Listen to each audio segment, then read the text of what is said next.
Trabalhar com materiais lúdicos e jogos matemáticos durante o primeiro bimestre possibilitou aos alunos testar o seu aprendizado, daquilo que foi ensinado durante os meses de fevereiro, março e abril, né? Como algumas unidades de medida, né, que foram introduzidas logo nesse primeiro bimestre, também os conceitos de divisão e fração de uma maneira comparativa, sistema monetário nacional, avançar algumas classes e ordens no sistema de numeração decimal, introdução de milhões e bilhões, né?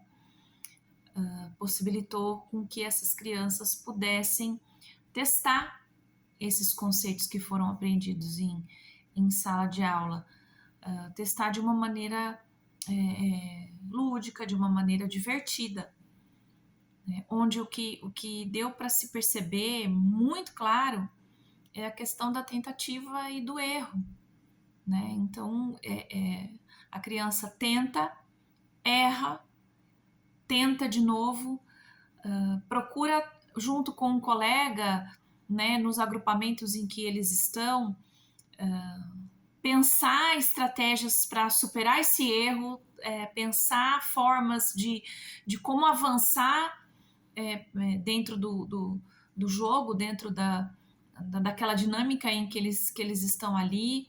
De repente, quando um jogo de dominó trava, qual vai ser a estratégia que a gente vai usar para destravar esse jogo?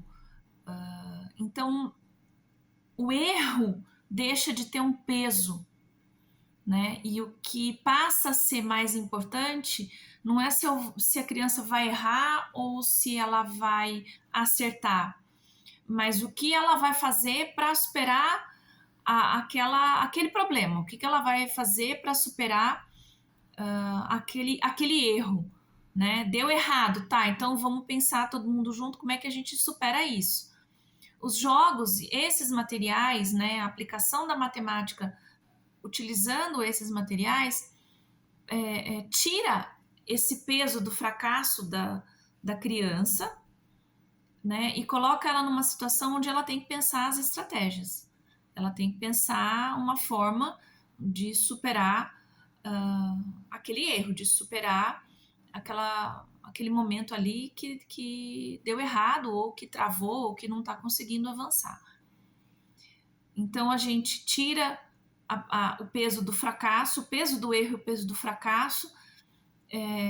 Isso não aparece, não é tão pesado para elas, e a gente procura explorar mais essa questão das estratégias.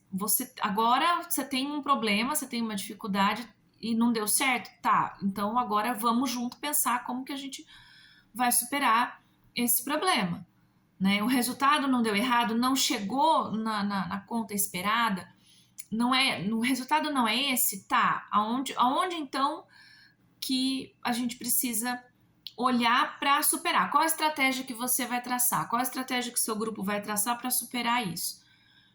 E foi muito positivo a utilização desses materiais, porque a autoestima deles aumentaram bastante, porque o que fica evidente não é o erro e o fracasso, mas a capacidade que eles têm de pensar, de produzir conhecimento a partir do momento em que eu tenho que pensar uma estratégia para superar um erro.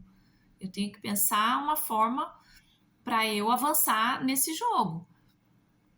E, sem dúvida nenhuma, o aumento do interesse deles por aprender matemática, né? E também quando sai do lúdico, né? Começa no lúdico, nos jogos, nos materiais didáticos, quando você começa um processo pelo lúdico, e aí o professor vai fazer essa transposição do lúdico para a formalização do conhecimento, eles têm mais segurança, eles se sentem mais seguros, porque eles já testaram todo o conhecimento deles, eles já produziram novos conhecimentos através do lúdico. Então, para eles é mais seguro, né? Porque eu já sei agora é formalizar isso. Então, eles têm a segurança, eles têm a certeza de que eles sabem, né? E que agora a próxima etapa é formalizar isso,